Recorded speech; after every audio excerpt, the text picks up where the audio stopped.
Welcome to the first episode of Voices of Pueblo, our podcast where we dig deeper. This episode is brought to you by the Pueblo Star Journal. You can find us at pueblostarjournal.org and check out our pickup locations map to get the next edition in February. We're looking for people to help us dig deeper. If you're interested in sponsoring our podcast, this would be the slot your business would get a shout out. Give us an email at sales@pueblostarjournal.org if you want to help us on our mission. Let's get into the episode. Hello and welcome to Voices of Pueblo, our new podcast brought to you by the Pueblo Star Journal. I'm Ben Cason. I'm the news, content, sports, and podcast manager at the Pueblo Star Journal. I'm here with a very special guest, Gregory Howell. Gregory, how are you? I'm doing really well this morning, and this is exciting. Oh, I can't wait. This is so good. So this is the launch of our new podcast. And for those of you who know Gregory, know he has a lot of hats that he wears here in Pueblo, but he's also on the board of directors for the Pueblo Star Journal. So today we're going to talk a lot about the Star Journal, about where we were, where we want to go, and a little bit about the reset that we're kind of starting on, and this podcast being a part of it. So Gregory, let's just start off with, what's the story of the Star Journal over the last year? It's been an amazing journey, and this is exciting because I've been trying to find a word, and what comes to mind is this notion of rebooting. And of course, coming out of the pandemic, I think just about every living creature is rethinking and reimagining kind of the future. Yeah. And so for us and for any organization, it's really important that we do kind of look back at what we've done and where we are today and where we'd like to go moving forward. So it'll be exciting because today we'll get to talk a little bit about how this all started at the very, very beginning, and then what we accomplished last year. And then really at the end of the year, looking at what were some of the lessons learned? And of course, going into a new enterprise, you think you know everything, but until you actually go through the daily machinations of trying to get a print edition paper out to audiences, you do learn a lot. And so what's great is Pueblo, like in so many situations, there are so many resources here that we have, and many of them are oftentimes underutilized. And so for us to be able to, one, just reflect and then look forward, and instead of recreating the wheel, really looking out at, where are there people, where are there organizations, where are there resources, what assets are available to us. And in fact, today it's really exciting. We're actually sitting up in the visitor center, part of the School of Creativity and Practice, and we're in one of the recording studios, which is going to be a part of our future podcast, where we bring in guests from the community. So it's a new partnership with CSUP, which is really exciting. Oh, it's super exciting, and it's really cool, to see what John Plascoda and those guys have done with the CSU-Pueblo MediaCom department, just in general. We've kind of been looking around at things today. So we really thank them for letting us use their space and getting to collaborate a little bit, which is also funny because you'll be teaching a class at CSU-Pueblo, correct? Yes, that is a new thing that's going to be happening. The school reached out to me, and so I'll be in the School of Creativity and Practice in the Department of Media and Entertainment, and it's an upper division public relations course. So I'll be teaching that beginning next week. So it's a Monday, Wednesday course, and I'll do that through the January through the May term. So I'm really excited about that because part of the class will involve a lot of what we're doing here at the Pueblo Star Journal, what the school is doing in terms of media and entertainment and journalism, and really dialing in on some of those essential skill sets. And for me, and what we've learned at the Star Journal is, writing is so critically important to everything that we do. And sadly, I feel we're losing some of that strength in just the programs seem to not be generating these amazing writers. And I really hope that we can really anchor a lot of what we're doing in better writing. And that's also another collaborative process that we're working on right now with the Colorado Media Project, is that we'll be part of the CSUP Real Storytelling Workshop, which we've already had one session in partnership with the university, with the Pueblo Star Journal, and with the Pueblo City County Library District. So we had one in December, and we'll be having more of those. So again, everything is kind of reimagining the future and how can we collaborate more. So Yeah. Do you want me to tell you a little bit about the beginning of how we started? Absolutely. Yeah, let's talk about it. How did the Pueblo Star Journal come to be? Well, it goes back many, many years. And really, it was myself and Reagan Foster, who was at that time, she was actually still with the Chieftain. But shortly after she left the Chieftain and she was working up in Colorado Springs, still in the field of journalism, there were several conversations about, with the number of people that live in Pueblo County, there were really very few sources for local news. And at the time, you really had the Pueblo Pulp, which was a monthly kind of a news magazine. Yep. And then you had, the Chieftain, which of course is still to this day the longest single daily newspaper in the state of Colorado. So it has a really rich and robust history. So we were talking about, launching another platform, another place for people to go to get local news. And this was before the Pulp ceased publication. This was before the Chieftain actually was purchased twice. So in the midst of all of this change, we decided, and it was officially announced in October of 2021, that we would be launching the Pueblo Star Journal. And for those that are familiar or have lived here, whether a generation or two or more, the Pueblo Star Journal is a really beloved publication that was originally, it was a competitor of the Chieftain, and like many in the marketplace, the one buys out the other. So the Chieftain actually did buy the Pueblo Star Journal, and the Chieftain was traditionally known as the morning paper, and the Star Journal was known as the evening paper. So you can still walk around town, and when you mention the Star Journal, in fact, we learned a lot of stories about the Star Journal and what it meant to people each and every day that it came out. But that publication was ceased back in about 1983 by the Chieftain. So it was dormant. And so we felt, because there's such a powerful and robust and rich legacy of, incredible journalism in the Pueblo community dating back to the late 1800s, we really felt it was a great way for us to, bring that tradition back to the community through the Pueblo Star Journal, but also operating it as a nonprofit, which, for those that are familiar with what's happening in the marketplace, most of our major markets, have been dominated by these huge for-profit organizations.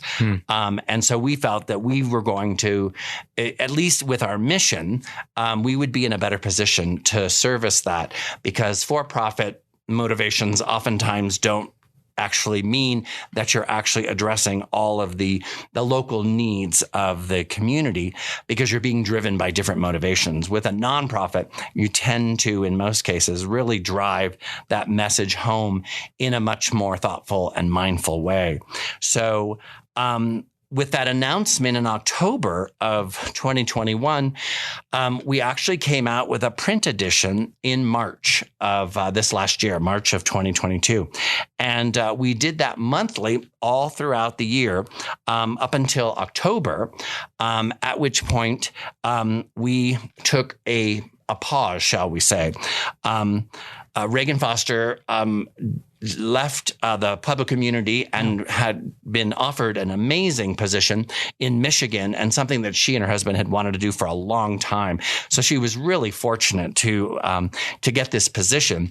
But then at the same time, I was losing an amazing partner in that whole enterprise. And so it really did take some time to kind of rethink and look back at what we accomplished over the year. And that is kind of where we were just before the end of the year. Yeah. But we had amazing wins throughout that whole period. Yeah. Let's talk about the wins from that period, because, you get 8 issues out, or 7 or 8 issues out. Like you said, it's a nonprofit newspaper. I'm sure you had a lot of people that were saying it's not the right time to jump into news, but you were able to jump in, and I know we made some really big progress. Let's talk about that. What was it like? Well, and that was kind of, one of the hardest things was a lot of people said, what are you doing? It's absolutely the worst time to get into journalism. But then it wasn't so much about whether it was a good time or not. It was really looking at what was happening in local news. And it's not just Pueblo. If you look at the nation and in fact, globally, I mean, there are what we call news deserts. I mean, we talk about food deserts. There are news deserts, and Pueblo, with the number of people that, live in our county, we're looking at 150, 160,000 people in the greater area. And to have only one publication realistically, which of course Gannett purchased and that's the second. So it was Gatehouse before. It was and a lot of people don't realize that, the Rawlings family, which really carried that tradition for generations, the Rawlings had, it was really in the will of Old Man Rawlings when he passed away, that the chieftain needed to be sold, and the proceeds from that sale would go to the foundation, the Rawlings Foundation. So when Jane Rawlings had to make that decision, a lot of people don't realize that she just didn't up and want to sell. It was actually part of what we would say a mandate, in the will. So that first sale was to Gatehouse. Who would have ever known that shortly thereafter that Gatehouse would be purchased by Gannett, which is one of the world's largest, multimedia conglomerates. And sadly, that is something that's happened in a lot of marketplaces throughout the country. So we actually, just by chance, really had already been thinking about the Star Journal and how could we address some of those needs. And so we started in March of 2022, and monthly we issued 5,000 copies. And when we made the website, when the website went live, we had a special map because we really wanted to look at distribution very, very carefully. And we wanted it to be done really on the sidewalk level, literally. So our ultimate goal was to deliver by mail, issues. But at the outset, it was really about how can we create these hubs, these centers where people could go to pick up. And so in the first month, we only had 8 pickup locations in downtown Pueblo. And in 1 week's time, we looked at the data. We have this special Google map that shows where all the locations are for the Pueblo Star Journal. And in that first week alone, over 5,000 people visited that map to see where they could pick up a paper. And the first issue, we had 8 pickup locations. Over several months, we increased it and up to 32 pickup locations. And really, the one that really kind of just catapulted our distribution capacity was our partnership, and is our partnership with the Pueblo City County Library District, because they have 8 branches. And so we would deliver to them every month 1,000 copies, and those would be immediately distributed. And so when people would call to say, where can I get a Pueblo Star Journal? We would immediately say, well, where do you live? Do you visit, your local branch? And that became a really powerful process. And of course, many of the readers, older readers in particular, remember the Star Journal as being that evening paper. So we heard stories about people getting together on the Friday when the paper would be released, meeting at their local branch to pick up papers and then go out to have coffee or something like that. So it was really fun. But we did have 5,000 copies per month. The website was reaching about 7,000 visitors a month. And from the period from March to December, we had over 60,000 visitors. So clearly, we were getting a lot of traction when it comes to audience engagement. On the other side, in terms of advertising, as a nonprofit, we have certain limitations in terms of how much revenue we can get from advertising sales. And to be honest with you, that was one of my jobs as a board member, was to help launch the ad sales for the publisher. And to be honest with you, I never really had to sell the ads. Really? In fact, every issue, we always reached capacity. And that became a problem, actually, because we can only sell so many ads by law in terms of how the IRS works with a nonprofit, because you are limited to about 30%, 40%, depending upon the mix. But that was a really powerful kind of reaffirmation that, what we were doing was really important. And people, in fact, when I would talk with them, they would say, I really don't feel like I'm reaching out and doing a media buy that I would do for a typical newspaper. They really felt like they were giving back to the community. And when you talk about our mission, as a nonprofit, that's really what the newspaper is all about. It's about building community and, being very actively involved in economic development. The newspaper itself really is an extraordinary tool for economic development, especially at the hyper local level when you talk about, Pueblo and its surrounding areas. Absolutely. Yeah. I mean, that's really cool the way the business community's kind of embraced the Star Journal that way. And I think that's a really good sign that, it's needed, or at the very least, it's very much wanted at this point for Pueblo, right? And it's cool the way people have reacted. Well, and I think because we're also honoring, and that's something that I've learned over the last 12 years of just living in Pueblo, is there is this extraordinary value placed on and pride, placed on the history and the culture. I mean, arts, business, commerce, all of those sectors.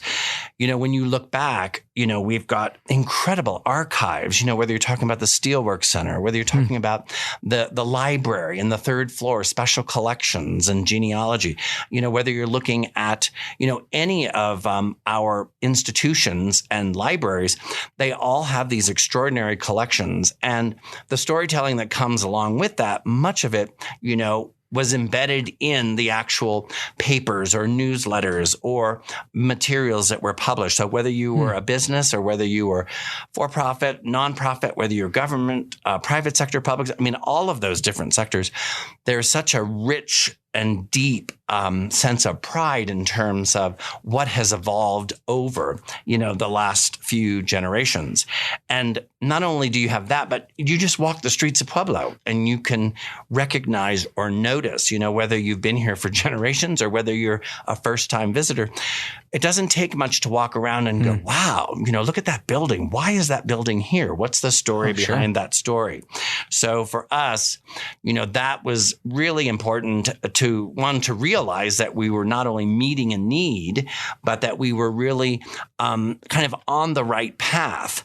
I think one of the things that we needed to do in looking back at last year and how do we move forward was really just, again, looking back at our mission, which is literally to chronicle the Pueblo community while championing accountability, stimulating curiosity, and supporting connections. So in moving forward, we kind of looked back and we spoke with advertisers, we spoke with readers, we spoke with underwriters.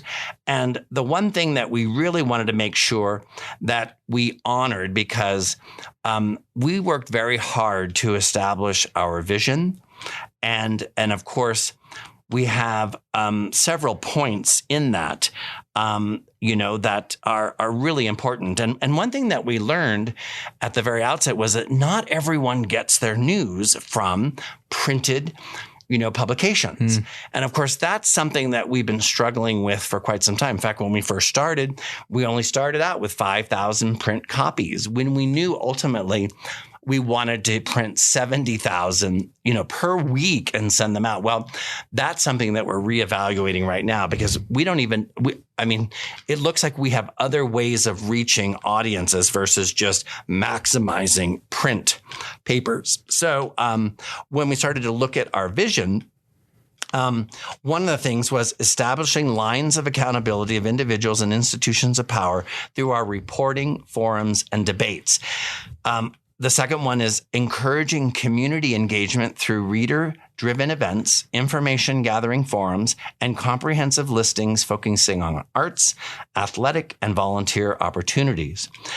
Also, something that was really powerful that we will continue is curating a comprehensive database of government information, highlighting the critical details citizens need to engage with and participate in their school and municipal systems.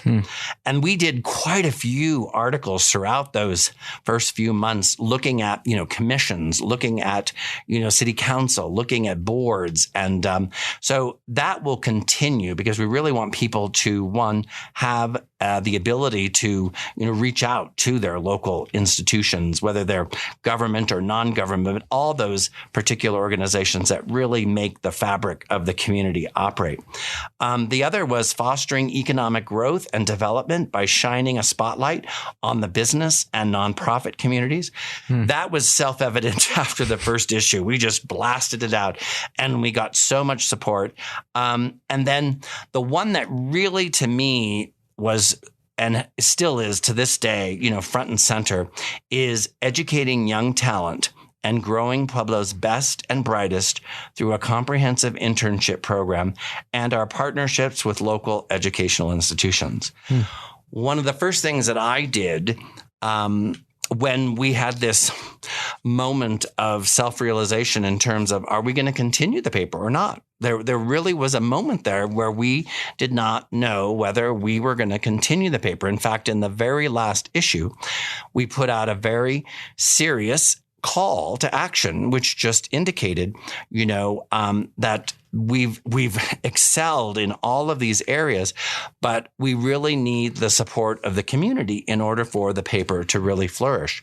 And so in putting that call out, the one thing that I did, because if we don't really bring in youth, if we really don't bring in those that are actually studying or those that have recently graduated or those that are going back to school, to gain skill sets, we really see the Pueblo Star Journal as being a platform where we can actually help, especially when you just talk about workforce development. And I see the Pueblo Star Journal as being this massive and really kind of powerful destination for people to actually learn skills or hone and perfect their skills.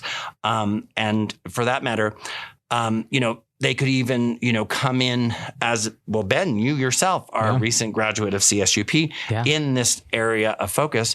And so that in itself is a reflection. But I went immediately to both Letitia Steffen and also to John Pluscoda, two instrumental people who are on the CSUP campus who have, been from the outset, have been real strong supporters, but wanted to go back to have a discussion about where we're kind of moving in terms of the future.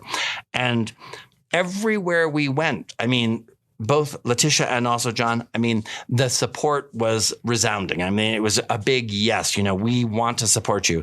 And actually took it a step further because I was talking with Letitia Steffen about, where can we get really good writers? And they don't have to be in the School of Journalism in that department. They could be in history. They could be in English. They could be in anthropology, they could be just about in any department. But writing is so important to, one, just the existence of this publication, whether it's in the printed form, whether it's in a digital form, whether it's in a digital sound form, audio sound, like we're doing with the podcast.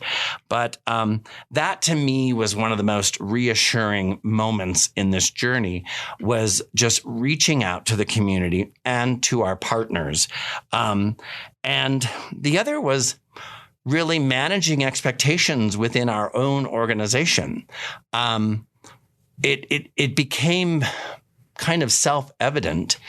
One, it was hard from the outset. I'm not going to, joke or make any, it is a really hard, and you talk to anyone who has either succeeded or failed in journalism, or in a news publication, whether it's a daily, whether it's a weekly, monthly, whether it's a newsletter, and whether it's, for a corporate, enterprise sharing its story, or whether it's for, a community and it's sharing the stories of the community.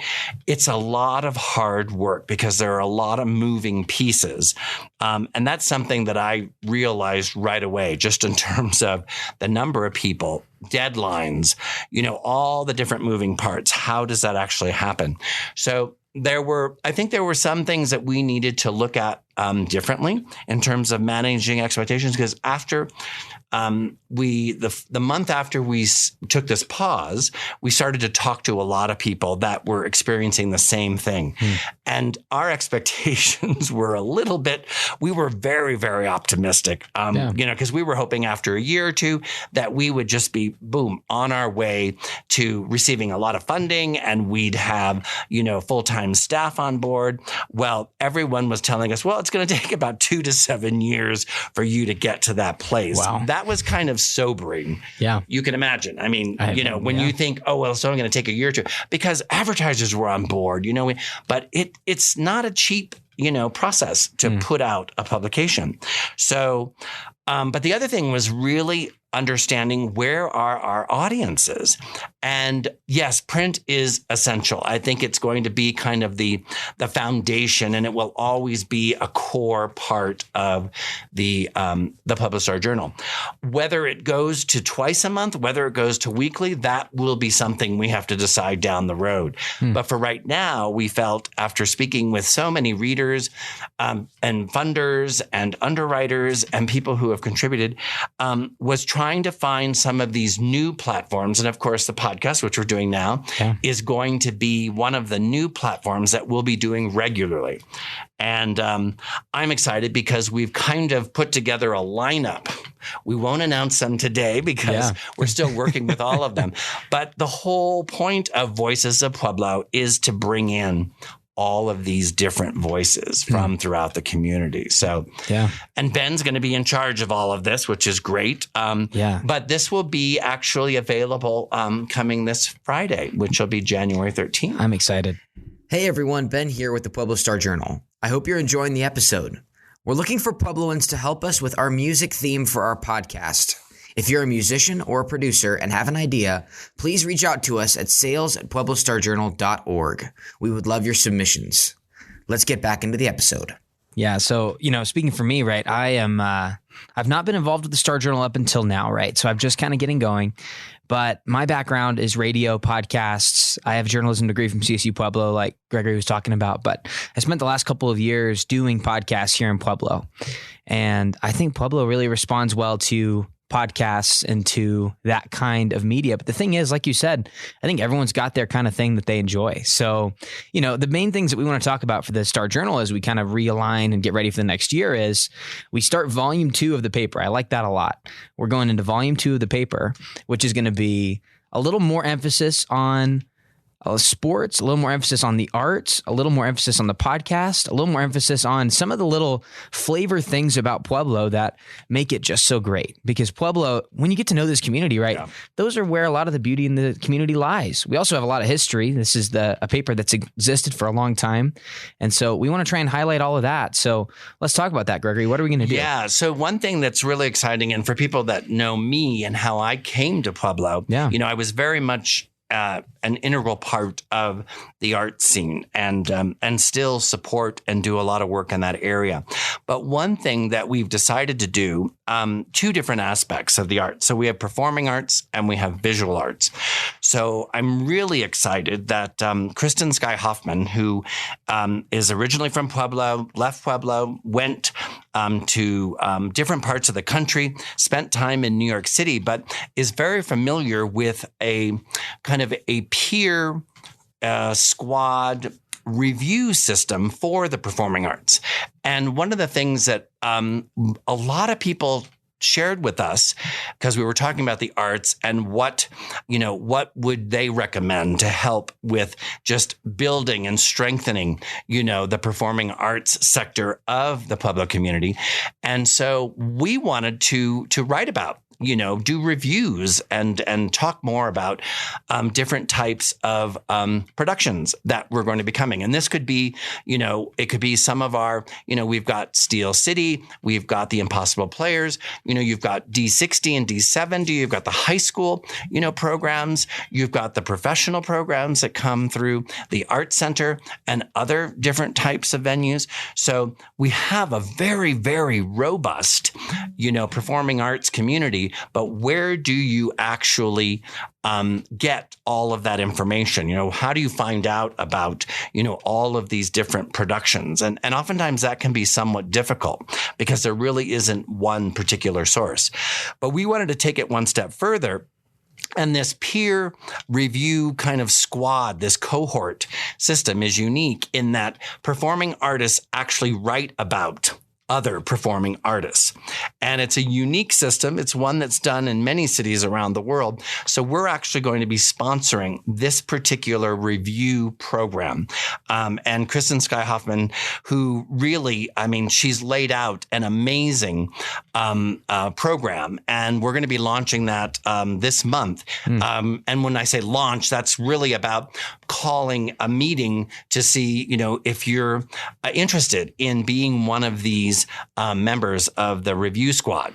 And so that's going to be coming out shortly. So I'm really excited about that because that allows peers who are performing artists to actually sign up for and review the programs that their peers are performing. So stay tuned for that. That's one thing that I'm really excited about.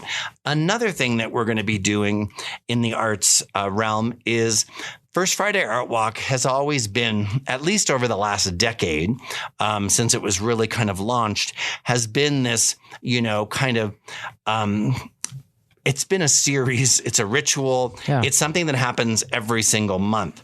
But there hasn't been for quite a few years kind of a focus on that particular day of the month. And so what we've decided to do is, beginning with the February issue, we're actually going to be including in the center of the issue, it'll be the kind of what we call the double truck. It's the center area of the paper, which actually pulls out. And when we pull it out, it'll be 4 pages. And so those 4 pages are going to be exclusively dedicated to the First Friday Art Walk. So not only will there be scheduling in there of all the events and the times and the places, but there will also be dedicated stories. There'll be mapping. There'll be everything that you need in this 4 pages to actually go out and navigate the town. And we're really excited about this because the arts are and have been for generations one of those amazing, powerful sectors of our local economy. So the creative economy has always been, through the good, the bad, the ugly, the messy, performing arts, visual arts, all arts have really been at the forefront of change. And so we really want to honor that. So by issuing our monthly publication at the beginning of the month instead of the end of the month, which is what we did previously, another thing we learned that people said, well, maybe you should consider coming out at the beginning of the month for that month. And that made a lot of sense. And then thinking about First Friday Art Walk, I think we're in a really good position to honor that day and that weekend, because oftentimes it's not just Friday, but it can be Friday, Saturday, Sunday. But look out for that. That's going to be really exciting. The other thing that we'll be doing is really expanding the sports. And I should just let you maybe talk a little bit about that, since sports is one of your areas of expertise. And again, everyone that we talk to, sports came up time and time again. So I'll let you share a little bit about what we're going to do with sports and who, we have people that were on the previous staff that you know very well. And I'll let you talk about that. Yeah. So I'm excited to get into the sports stuff because I spent 5-6 years now in Pueblo covering sports. I've called a lot of bell games, been a part of a lot of football and basketball stuff. And the thing about Pueblo sports is it's really unique. It's a really unique community when it comes to sports. I don't think I've ever seen a community like this where honestly, the high school rivalries are do or die for the community. I mean, like straight up. Yep. I mean, if you talk to a Puebloan, the first question you're going to get is, what high school did you go to? Right. Which is really interesting part of our culture. So when it comes to sports coverage in Pueblo, I think there's a lot of cool things we can do. We're talking about launching a podcast for that. We're talking about figuring out a sports hub for that, where you can go and see where all of the events are, because Pueblo sports has really expanded. There's the Pueblo Bulls. They're playing hockey. You've got CSU-Pueblo with a ton of sports. You've got all of the high schools and more. It's a really intense time right now for sports. So, and we have the Pueblo Sports Commission that's going to be coming to Pueblo. Yeah. So that's, I don't know if I'm sure it's okay for me to say, but they're just about ready to launch that through the Greater Chamber. So that's going to be awesome that we actually have an actual sports commission. So I'm really excited about that. Yeah, and we're hoping to partner with them too, which we're really excited about. So, between all of it, we just kind of want to become a sports hub for Pueblo to look at, all of the sports that are around. And, if you're an athlete here in Pueblo, hopefully we'll be covering you soon. Like, I think there's still some magic to, you see your kid's name in the paper, right? Yeah. Or you see your own name in the paper. So we want to kind of capture some of that too. And we'll be expanding the listings. So one nice thing is our Pueblo Pop, which is the name of our events listing service, which is free of charge. Anyone can go to the website, pueblostarjournal.org, and you can go to events, and there's a whole section there on submitting events. And you can put all the information in. It puts in mapping for you. You can upload an image. So if you have a poster or if there's something you want to put up there, but that is all free of charge. And then when we go to print, it's live 24/7, of course, in the digital format on the website. But when we go to print our monthly edition, we'll be pulling those from that particular listing, and those will go into the print edition for that particular time period. So it'll be exciting because we'll have a more robust section dedicated to sports. Last year we did scheduling. We did on certain issues, we did scheduling, but this will be exciting because people will then, not that we'll be the exclusive, but we'll be able to work with D60, D70. We can work with the university. We can work with, all of those that are involved in sports and get those schedules into our database. Yeah. And we just want to be that, that hub that people can go to and say, okay, here's the games that are going on today. You wake up in the morning, you're like, I have an itch to watch a lacrosse game. We can be someone to say, oh, CSU-Pueblo is playing today, right? Right. So it's another way that we can kind of help connect everything together. Yeah. So, going from that, we talked a little bit about the new alignment that we're kind of going on for the Pueblo Star Journal, what this next year is going to look like. Gregory, if someone's listening to this and they want to connect with our mission, maybe if they want to give as a community member or if they're trying to do some advertising, what does that look like? How do they connect? So basically the website is always going to be at your service. And there, when you go to the website, if you're looking to advertise, there's a whole advertising section. And there's a rate card, which actually has all of the different types of ads that you can place. And in fact, that was a big and fun new development for us when we developed the new rate card for 2023, is that now, and for example, this podcast that you're listening to right now, this first episode is actually being sponsored by the Pueblo Star Journal. But beginning with February and throughout the end of the year, each episode can actually be sponsored. And it's $250 to sponsor each episode. And that's an exclusive. There will only be one underwriter. So that's one thing. The other thing is with this new First Friday Art Walk pullout section, there's going to be some special places there to do advertising because that'll be unique and it's more of a premium. So we kept our rates the same that we had last year. We just increased the rate for like the back cover and the inside of the front cover. Those have been increased slightly, but everything else remains the same, except we have these new additions where you can underwrite the podcast or you can underwrite something that goes into the First Friday Art Walk guide. But that was really, those are some of the new ways. And then if you want to donate and support, there's a donate button on the website. And, on that note of underwriting and funding, one of the great things that happened at the very end of the year. So again, it's about being patient and, with this new newspaper, things really started to come online. And we became a full member of the Colorado Media Project, which is a fascinating organization. And Colorado really is ahead of the game because, as we talked about earlier, a lot of communities throughout the nation are losing their local news. And local news is truly a community asset. And when you lose it, you lose more than just news. You lose the ability to actually make really well-informed decisions. And that impacts everything that happens in the community. So we're a full-fledged member of the Colorado Media Project. We also received a really significant grant from the Colorado Housing and Finance Authority. That's CHAFA. And they annually give out awards. They're called Direct Effect Awards. And they expanded their award categories. And one of the categories is in the area of economic development. And again, as we talked earlier, the Pueblo Star Journal is a beautiful platform to really showcase and to really push economic development into some new areas which would otherwise not be considered. But having local news, having information, having up-to-date and, having the facts about what's happening in your local community is really critical to having really powerful and strong economic development.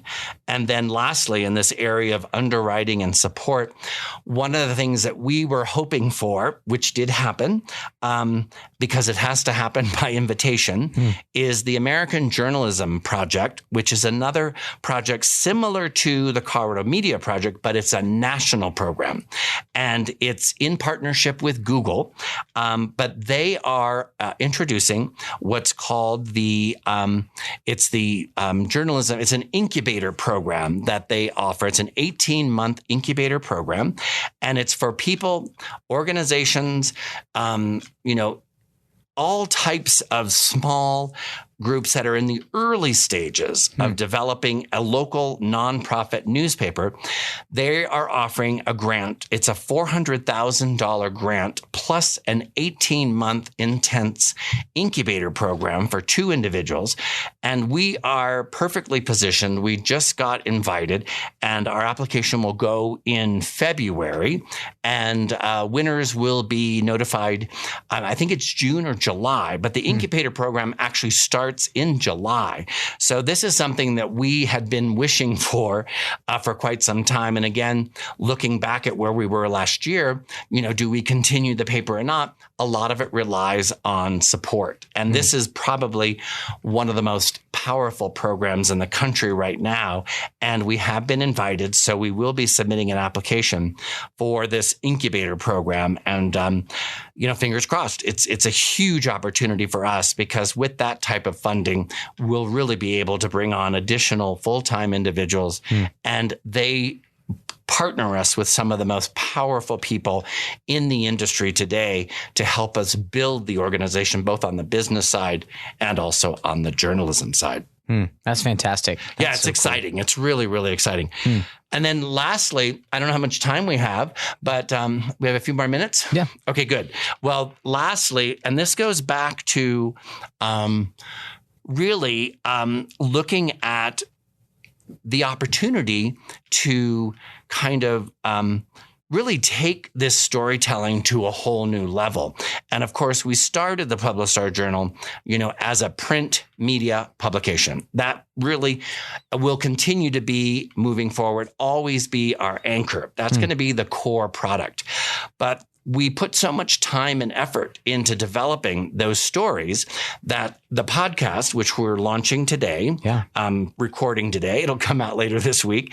But this particular platform is an extension of what we're doing in the print product. So many of the stories will actually go beyond, because you can only go so far in the print format. Yeah. And when that story ends with that last period and a shovel, as we do with all of our stories in the Star Journal, once that ends, that's kind of where that story ends. But with the power of digital media, we're able to use this podcast where we can take the story to another level. So it's almost, taking the story beyond the printed paper. That's really what we're looking at doing. And it's helping you, the reader, to dig deeper on that story. And that's the whole point of, that's our tagline, is digging deeper, dig deeper. So everything that we're do is, if we introduce a platform like this podcast, the whole point is that we're going to be digging deeper beyond. So Voices of Pueblo, digging deeper is actually the full title of this whole series, which you'll find.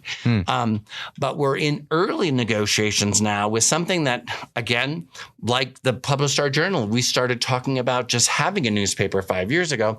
Even further back, there were discussions about having a 30-minute television broadcast about Pueblo, produced by Pueblo. So Pueblo stories told by Pueblos, all of everything from research to production, all of it being done by Pueblo.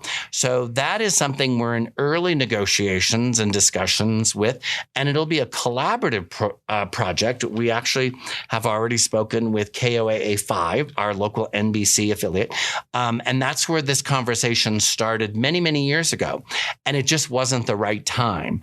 But now, when we look at where we are and where we're trying to go, again, it's just meeting those needs of our audiences and meeting their expectations. So, like not everyone gets their news in print, not everyone gets their news in podcast. There may be others that we can reach with broadcast, but the broadcast will be exciting because it'll be a partnership with the Pueblo Star Journal, KOAA. It will be partnership with CSU-P, PCC, all of the partners that we have in the community, because it really does take a village. I mean, that's a cliche, but when you look at a broadcast, there are so many parts to that. And what'll be wonderful about that is not only will it air on television on our local, NBC affiliate, but afterwards, it can be made available to our cable channels here in town. It could be made available to our hotels, and it could be on their closed circuit television systems. So we've had early discussions with the Greater Chamber to talk about partnerships. We've looked at grant funding. There's some really interesting funding available, especially in the realm of economic development. And we're looking at doing that, hopefully, with the Greater Chamber, is partnering so that we can actually produce this program. And the best thing is it becomes archival too. It's not like it just disappears. It'll always be available for viewers, in the future. Sure. So again, at the end of the day, everything is rooted in storytelling. And we're just trying to find the right platforms so that we can actually maximize and reach as many people as we can, because our audiences are diverse. I mean, that's the beauty of Pueblo, is it's a really it's a very diverse community that has always been, getting its information and getting its news and getting all of that from a variety of sources. So we're just trying to reach as far and as wide as we can. Good. Well, I've got one more question for you. I haven't prepped you for it. So here we go. That's okay. Our podcast tagline is digging deeper. We talk about dig deeper when it comes to the Star Journal. You mentioned there's been these moments now as we finished our first volume. We've done our first 7, 8 editions. Now there's been this pause getting ready for the next one. You mentioned a decision point of do we keep going or do we go ahead and call it here? What was the thing that made you decide to keep going? It's really interesting.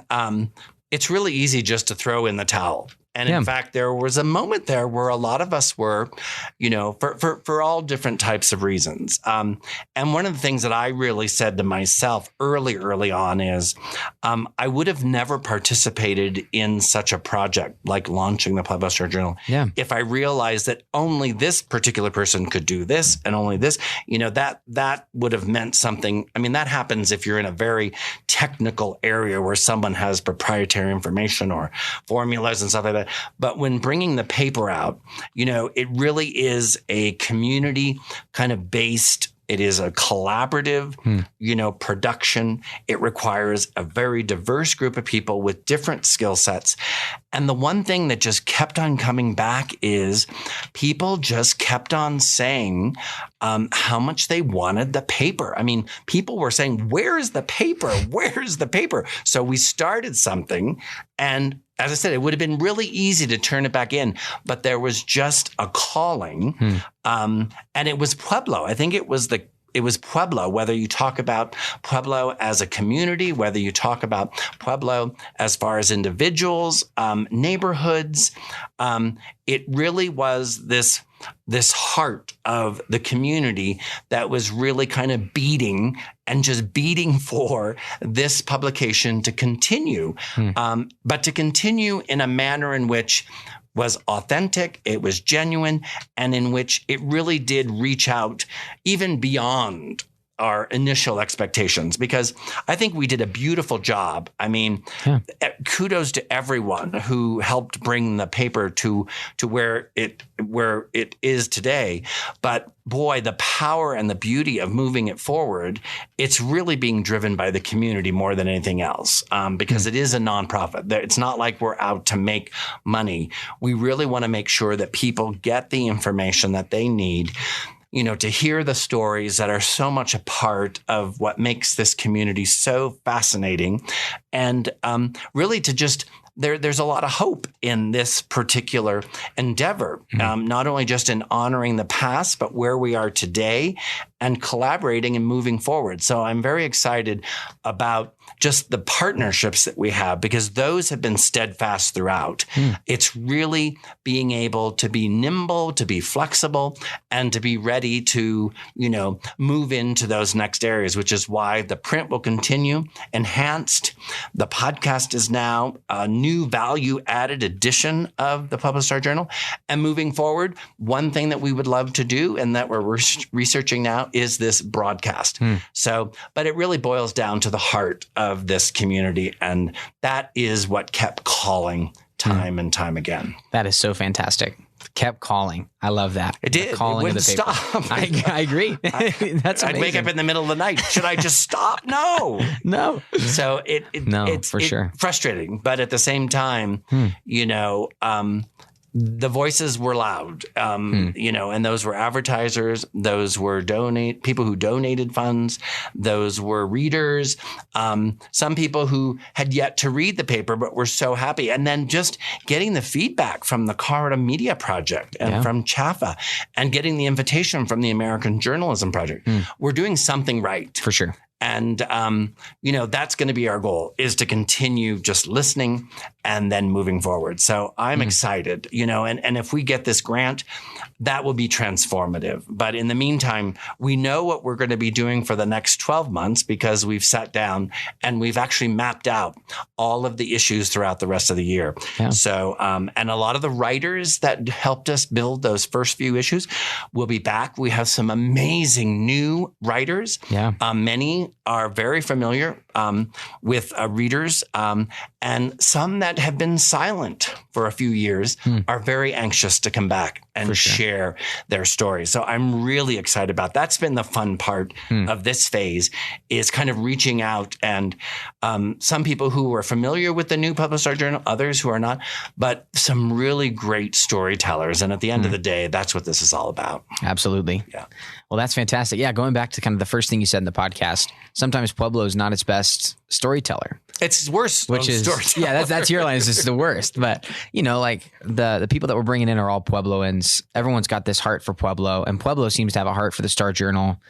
Pueblo needs the news, and we're going to bring it to them. And I'm very excited to be a part of this journey. So thank you. Thank you. Yeah. Gregory, thank you for coming on. I appreciate it. This is great. I look forward to listening to all of the future episodes. For sure. Stay tuned. Yeah. Keep an eye out. Every month, we're going to be coming out with Voices of Pueblo. And like Gregory said, we have got a terrific list of people that we're trying to get on this podcast. I cannot wait. So yeah, keep an eye out for that, as well as, all of these new parts of our project, right? Check us out on pueblostarjournal.org if you want to follow our most recent things that are happening. We'll be posting all of our papers on there. If you don't want a physical one, you can also find the map on that for where to pick up a physical one. And like Gregory was talking about earlier, you can go check out how to donate and be a part of our team there. We really appreciate it. Our heart is for Pueblo, and if you like what we're doing, go check out what we're doing and jump on the boat with us.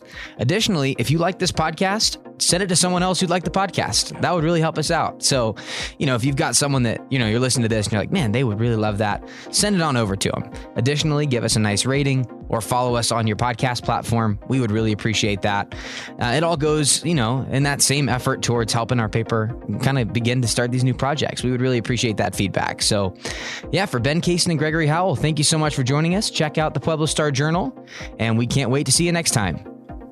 Thank you so much for listening to our first episode of Voices of Pueblo. This podcast is brought to you by the Pueblo Star Journal. We're looking for partners to help us dig deeper. If you'd like to support our podcast by sponsoring it, send us an email at sales@pueblostarjournal.org to start that process.